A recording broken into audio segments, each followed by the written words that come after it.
صلى عليك الله يا ابن عبد الله أحمد حبيبنا عليك السلام. حمد و ثنا اللہ ذوالجلال والاکرام کے لیے. درود و سلام سید الانبیاء جناب محمد رسول اللہ صلی اللہ علیہ وسلم کی ذات گرامی پر. ہر کلمہ پڑھنے والا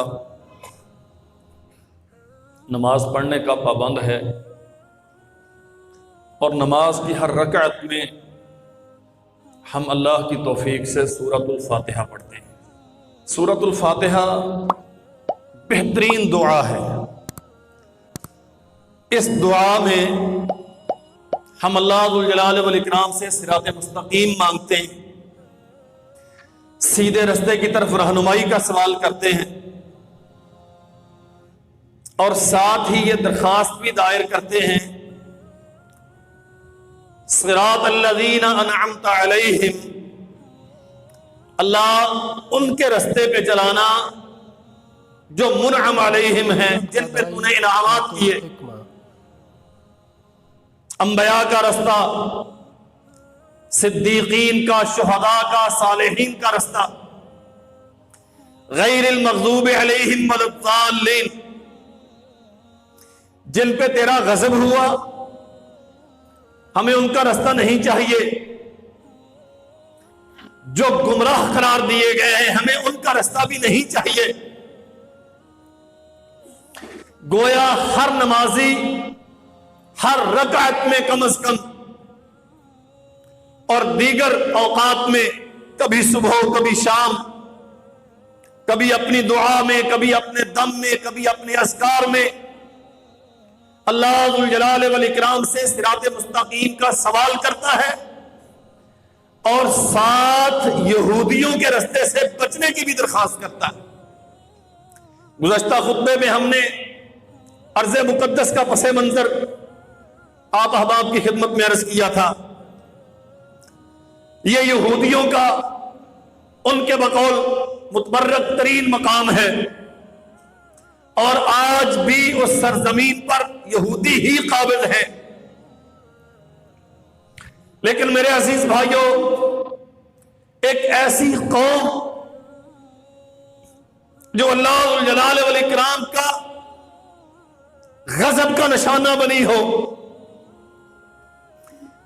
اور مستقبل میں بھی اسے غضب کی، اللہ کے غضب کی تنبیہ کی گئی ہو، روئے زمین پر انہیں بدترین قرار دیا گیا ہو، اور قیامت کے دن ان کے لیے بغیر حساب و کتاب کے جہنم تیار کی گئی ہو، ایسی قوم کو اس سرزمین پر قابض رہنے کا کوئی حق نہیں. جو سرزمین انبیاء کا مسکن رہی، بے شمار انبیاء کا مدفن بنی، محمد کریم صلی اللہ علیہ وسلم کی سفر معراج پہ پہلا پڑاؤ بنی، اور انبیاء کی امامت کا مصلی بنی، اس اعتبار سے کہ قوم یہود انسانوں میں بدترین مخلوق ہے. قوم یہود انسانوں میں بدترین انسان ہے. اللہ ذوالجلال والاکرام نے قرآن مجید میں کہیں تفصیلاً کہیں اجمالاً ان کے کرتوت بیان کیے. میں بہت اختصار کے ساتھ چند باتیں عرض کروں گا، خاص طور پہ اس تناظر میں. اور یہ سمجھ لیجئے، ارض قدس کا مسئلہ یہ عرب و اسرائیل کا مسئلہ نہیں ہے، سرزمین فلسطین کا مسئلہ یہ کوئی سیاسی ایشو نہیں ہے، کسی پارٹی کا مسئلہ نہیں ہے. ہم نے گزشتہ خطبے میں آیات اور محمد کریم صلی اللہ علیہ وسلم کی احادیث آپ کی خدمت میں عرض کی. یہ امت مسلمہ کا مسئلہ ہے، اور یہ صرف امت مسلمہ کا مسئلہ نہیں ہے، یہ اسلام کا مسئلہ ہے. بس اوقات فرق ہوتا ہے نا، امت کا مسئلہ کچھ اور ہوتا ہے، اسلام کی ڈیمانڈ کچھ اور ہوتی. یہ اسلام کا مسئلہ ہے، اس پہ قابض ہیں یہودی، اللہ ذو الجلال والاکرام نے قرآن مجید میں اس قوم کی چند خصلتیں بیان کی. فرمایا لعن الذین کفروا من بنی اسرائیل علی لسان داؤد و عیسی ابن مریم. اللہ ذو الجلال والاکرام نے جناب داؤد کی زبان سے علیہ السلام، جناب عیسیٰ ابن مریم کی زبان سے علیہ السلام، ان پر لعنت کی. یہ وہ قوم ہے جن پر انبیاء کی زبان سے لعنت کی گئی. اور آپ جانتے ہیں جناب محمد رسول اللہ صلی اللہ علیہ وسلم نے بھی دنیا کی زندگی کے آخری جو چند گھڑیاں تھیں ان میں ان پہ لعنت کی. لعن اللہ الیہود والنصارى اتخذوا قبور انبیائہم مساجدا. اللہ نے لعنت کی ہے یہود و نصارہ پر کہ انہوں نے اپنے نبیوں کی قبروں کو سجدہ گاہ بنا لیا. جناب داؤد اور عیسیٰ علیہ السلام کی زبان سے ان پہ لعنت کی گئی. کیوں؟ ذالک بما عصوا وکانوا یعتدون. یہ جناب موسیٰ علیہ السلام کی طرف نسبت کرتے ہیں، تورات کو اپنی کتاب کہتے ہیں. ایک رب ذو الجلال والاکرام کی وحدانیت کا اقرار کرنے کے بعد بھی عزیر، اللہ رب العالمین عزیر کو اللہ کا بیٹا قرار دیتے ہیں اور غیر اللہ کی پرستش کرتے ہیں. بما عصوا، نافرمانی کرتے ہیں، اپنی مرضی کا دین بناتے ہیں. وَكَانُوا يَعْتَدُونَ، جو قواعد و ضوابط اللہ ذو الجلال والاکرام نے ان کے لیے مقرر کیے ہیں ان کی پاسداری نہیں کرتے، اپنی مرضی کرتے ہیں. جو ذمہ داریاں انہیں سونپی گئی تھی وہ کام نہیں کرتے. جن کاموں سے روکا گیا تھا ان سے رکتے نہیں. اپنے آپ کو آسمانی مذہب کا ماننے والا بھی کہلاتے ہیں اور رب ذو الجلال والاکرام کی کھل کے معصیت کا ارتکاب بھی کرتے ہیں. کیا بہت تفصیل ہے قرآن مجید میں، اس پر بڑی تفصیل ہے. تو یہ 100 کے قریب اللہ ذو الجلال والاکرام نے ان کے جرائم بیان کیے ہیں. یہ اللہ ذو الجلال والاکرام کے گستاخ ہیں. دنیا میں بہت سارے ہوں گے جو اللہ کو مانتے نہیں ہیں لیکن یوں اللہ ذو الجلال والاکرام کی توہین بھی نہیں کرتے. لقد سمع اللہ قول الذین قالوا ان اللہ فقیر ونحن اغنیاء. یہ وہ بدبخت ہیں جو کہتے تھے کہ مسلمانوں کا رب فقیر ہو گیا، وہ مسلمانوں سے، انسانوں سے صدقہ مانگ رہا ہے. ونحن اغنیاء، ان کا رب فقیر ہے، ہم غنی ہیں. اللہ ذو الجلال والاکرام سے شرک کرنا، غیر اللہ کی پرستش کرنا. آپ جانتے ہیں جب موسیٰ علیہ السلام اللہ ذو الجلال والاکرام کے بلاوے پر چلے گئے، 40 راتوں کے لیے قوم کو چھوڑ کے انہوں نے پیچھے پچھڑے کو معبود بنایا، اس کی پرستش شروع کر دی. غیر اللہ کے سامنے سجدہ ریز ہونے والے، وہ گائے کے ذبح کا واقعہ، اس میں ہیل و حجت کرنے والے، موسیٰ علیہ السلام کی جا بجا نافرمانیاں کرنے والے. لیکن ان کی جسارت اتنی بڑی، یہ اللہ ذو الجلال والاکرام کی توحید پہ تم گئے. ان اللہ فقیر ونحن اغنیاء، رب تو فقیر ہے اور ہم غنی ہیں. اور یہاں تک کہا وقالت الیہود ید اللہ مغلولہ. یہودی کہتے ہیں اللہ بے بس ہے، یہ کسی کو نہیں دے سکتا، ہم دیتے ہیں سب کو، جس کو بھی دیتے ہیں. اور اللہ ذو الجلال والاکرام نے قرآن مجید میں فرمایا من الذین ہادوا یحرفون الکلم عن مواضعہ.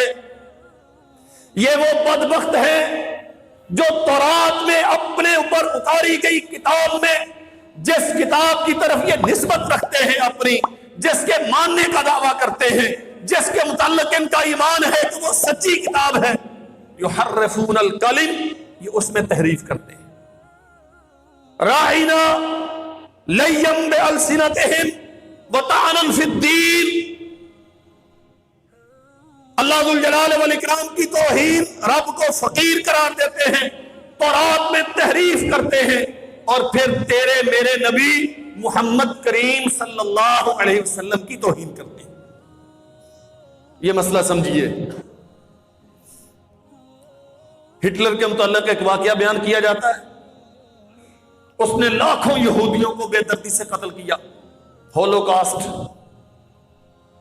اقوام متحدہ نے یہ اصطلاح استعمال کرنے پر پابندی لگائی ہے، اس پہ بات نہیں کی جا سکتی. کتاب و سنت کا دائی. اور کچھ یہودی اس نے چھوڑ دیے اور لکھا باقاعدہ اس کی ہسٹری میں تاکہ دنیا کو پتا چلے کہ میں نے انہیں قتل کیوں کیا تھا. یہ اتنے خبیث النفس ہیں کہ اگر سمندر میں دو مچھلیوں کی آپس میں لڑائی ہوتی ہے تو سمجھ لینی چاہیے کہ ان کے پیچھے کوئی یہودی کار فرما ہے. ان کی بدبختی، ان کی فطری چال بازیاں، ان کے اندر کا بغض اور عناد در حقیقت ایک تمثیل کے ساتھ بیان کیا ہے. روئے زمین پہ جہاں کہیں بھی کوئی خباثت ہوتی ہے اس کے پیچھے کسی نہ کسی حوالے سے یہودی ہوتے ہیں. نبی کریم صلی اللہ علیہ وسلم کو مانا نہیں ہے، انتظار میں تھے کہ آخری نبی آنے والے ہیں. ان کی کتابوں میں تورات و انجیل میں رسول کریم صلی اللہ علیہ وسلم کی متعلق پیشین گوئیاں، علامتیں، نشانیاں سب موجود تھی، سب جانتے تھے. جنہیں اللہ ذو الجلال والاکرام نے خاص عنایات سے نوازا. عبداللہ ابن سلام، زید ابن سعنہ رضی اللہ عنہما، ایسے کچھ لوگ ہوئے مسلمان، لیکن ان کی اکثریت اسلام نہیں لائی. حسدا من عند انفسہم، نہ صرف یہ کہ اسلام نہیں لائے بلکہ حسد میں مبتلا ہو گئے، آپ کے قتل کے در پہ ہوئے، اور پھر محمد کریم صلی اللہ علیہ وسلم کی توہین کرنے پہ تل گئے. اور میرے عزیز بھائیو، یہ بات یاد رکھ لو، کبھی ڈینمارک میں، کبھی ناروے میں، ابھی چند دن پہلے فرانس میں، دنیا کے طول و عرض میں جہاں کہیں محمد پاک صلی اللہ علیہ وسلم کی اہانت کے جرم کا ارتکاب کیا جاتا ہے، کسی نہ کسی اعتبار سے اس کے پیچھے یہودی ہوتے ہیں.